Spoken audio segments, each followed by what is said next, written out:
RGV recent ఇంటర్వ్యూలో చెప్పిన కొన్ని ఇంట్రెస్టింగ్ పాయింట్స్. ఒకవేళ మీరు ఇప్పుడు అప్కమింగ్ డైరెక్టర్ అయ్యి ఉంటే ఎలాంటి మూవీస్ చేసేవారని అడిగితే, నాకు ఎలాంటి స్టోరీస్ పైన గట్ ఫీలింగ్ ఉంటుందో అదే చేస్తాను. మిగతా మూవీస్ అన్ని ఫలానా రకంగా ఉంటే సక్సెస్ అవుతున్నాయని నేను అలాంటి స్టోరీస్ తీసుకుంటే అన్నిటికన్నా పెద్ద రిస్క్ అది. సో ఎప్పుడు కూడా పక్కన మూవీస్ సక్సెస్ అవుతున్నాయి కదా అని చాలా మంది అలాంటివి ట్రై చేస్తారు. బట్ అది అన్నిటికన్నా రిస్క్, అవి వర్కౌట్ అవ్వవు. సో ఒకవేళ నేను ఇప్పుడు డైరెక్టర్ అయినా కూడా సత్య, శివ లాంటి మూవీసే చేస్తానని చెప్పారు. యానిమల్ మూవీని అండ్ సందీప్ వంగ కమిట్మెంట్ గురించి చాలా ఇంట్రెస్టింగ్ పాయింట్స్ మాట్లాడారు. సందీప్ రెడ్డి చాలా స్ట్రాంగ్ మైండెడ్ పర్సన్ కాబట్టి ఇప్పుడున్న పారామీటర్స్ అన్నిటినీ దాటి తను అనుకున్నది చేశాడని చెప్పారు. అలానే ఇప్పుడు వస్తున్న చాలా బిగ్ మూవీస్ కన్నా యానిమల్ బడ్జెట్ వైస్ తక్కువ, బట్ అయినా కూడా సో కాల్డ్ పెద్ద మూవీస్ కన్నా ఎక్కువ కలెక్ట్ చేసిందని చెప్పారు. యానిమల్ ఒక స్టార్ సినిమా, కానీ స్టార్ హీరోతో పాటు ఒక పెద్ద క్యాన్వాస్ సినిమా కాదు. సో సేఫ్ జోన్ లో సినిమా తీయడానికి బెస్ట్ ఆప్షన్ యానిమల్ లాంటి మూవీస్ అన్నారు. బికాస్ బిగ్ క్యాన్వాస్ ఉండదు అండ్ తక్కువ టైంలో చేయొచ్చు అన్నారు. ఇలాంటి ఫార్మాట్ ఆఫ్ ఫిల్మ్ మేకింగ్ చాలా ఇంపార్టెంట్ అన్నారు. ఇక్కడ జస్ట్ యానిమల్ మూవీ గురించి కాదు, బట్ ఆ ఫార్మాట్ ఆఫ్ ఫిల్మ్ మేకింగ్ గురించి చెప్పారు.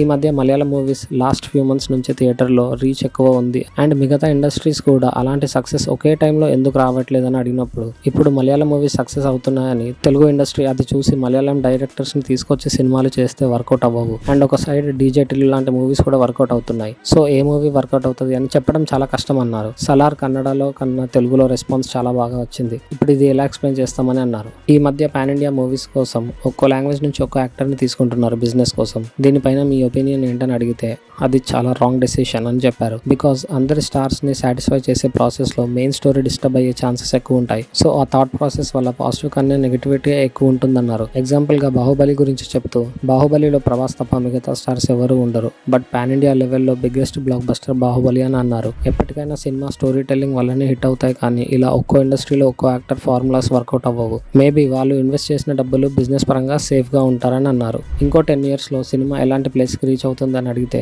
ఇంకో 6 months లో ఎక్కడికి వెళ్తుందో చెప్పడమే కష్టం అన్నారు. ఒకప్పుడు మలయాళం ఇండస్ట్రీ అంటే అడల్ట్ మూవీసే చేస్తారని అనుకునేవాళ్ళు, బట్ ఇప్పుడు మలయాళం నుంచి బెస్ట్ మూవీస్ వస్తున్నాయి అన్నారు. కార్పొరేట్ ప్రొడక్షన్స్ గురించి చెప్తూ, ఇప్పుడు ఇండిపెండెంట్ ప్రొడ్యూసర్స్ కూడా తక్కువైపోయారు. కార్పొరేట్ సిస్టమ్ లాగా మల్టిపుల్ ప్రొడక్షన్స్ కలిపి ప్రొడ్యూస్ చేస్తున్నారని చెప్పారు. బట్ దిల్ రాజు లాంటి ప్రొడ్యూసర్స్ కూడా ఉన్నారు కదా అని అడిగితే, తెలుగులో ఇంకా ఇండిపెండెంట్ ప్రొడ్యూసర్స్ ఉంటారు, బికాస్ తెలుగు హీరోస్ కి ఈగో ఇష్యూస్ ఉంటాయన్నారు. హీరోస్ కి అలా మల్టిపుల్ ప్రొడ్యూసర్స్ ఉండడం నచ్చదు. కార్పొరేట్ వాళ్ళతో కొలాబరేట్ అవ్వడం వల్ల వచ్చే ప్రాబ్లం కి ఒక ఎగ్జాంపుల్ ఇచ్చారు. ఒక సోకాల్ పెద్ద హీరో సినిమాకి బాలీవుడ్ నుంచి వచ్చి తెలుగు మూవీకి మనీ ఇన్వెస్ట్ చేశారంట, బట్ ఆ సినిమాకి నెగిటివ్ టాక్ రావడంతో సినిమా లాస్ లోకి వెళ్ళిందంట. సో సినిమాని థియేటర్ లో నుంచి తీసేయాలని కార్పొరేట్ కంపెనీ అనుకున్నారంట, బట్ ఆ హీరో ఫ్యాన్స్ సినిమా ఇంకొన్ని రోజులు కూడా నడవకపోతే ఇన్సల్ట్ లాగా అనిపిస్తుంది అన్నారు. సో అప్పుడు హీరో కార్పొరేట్ వాళ్ళతో మాట్లాడి సినిమా నా డబ్బులతో నడిపిస్తానని చెప్పారంట.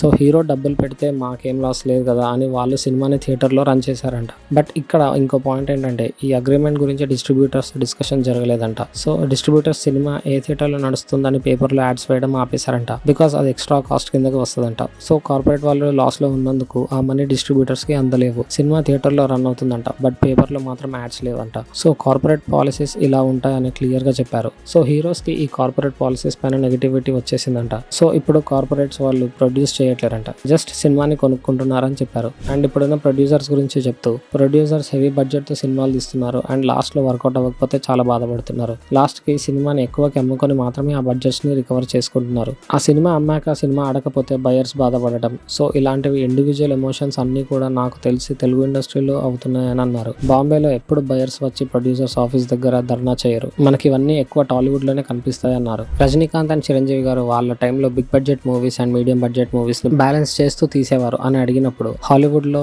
డికాప్రియో లాంటి స్టార్స్ అండ్ బాలీవుడ్ లో అమీర్ ఖాన్ లాంటి వాళ్ళు గజనీ లాంటి మూవీ చేయగలరు అండ్ తారే జమీన్ పర్ కూడా చేయగలరు, కానీ సో కాల్డ్ మాస్ హీరోస్ మీరు అన్నట్టు తారే జమీన్ పర్ లాంటి సినిమా చేయలేరు, బికాస్ వాళ్ళ టార్గెట్ ఆడియన్స్ వేరు. అండ్ ఇలాంటి ఎక్స్పెరిమెంట్ చేయడానికి బిగ్ స్టార్స్ వర్రీ కూడా అవుతారు, ఎందుకంటే వాళ్ళు పెద్ద సినిమాలు చేయకపోతే ఆడియన్స్ పాయింట్ ఆఫ్ వ్యూలో తక్కువగా అవుతారని feeling. For example Radhe Shyam technical గా చిన్న సినిమా, మేబీ డబ్బులు ఖర్చు పెట్టుండొచ్చు, కానీ ఆ మూవీ ఐడియా అండ్ ఆ మూవీ కనెక్ట్ అయిన విధానం బాహుబలితో కంపేర్ చేయడానికి కూడా లేదు. కానీ ఇక్కడ మేకర్స్ అడ్వాంటేజ్ ఎలా తీసుకుంటున్నారంటే, పాన్ ఇండియా లెవెల్లో రిలీజ్ కాబట్టి పెట్టిన బడ్జెట్ అట్లీస్ట్ రికవరీకి స్కోప్ ఉంది కదా అని మూవీకి అవసరం లేకపోయినా ఎక్కువ డబ్బులు ఖర్చు పెట్టేస్తున్నారు. సో అక్కడ ప్రాబ్లం వస్తుందన్నారు.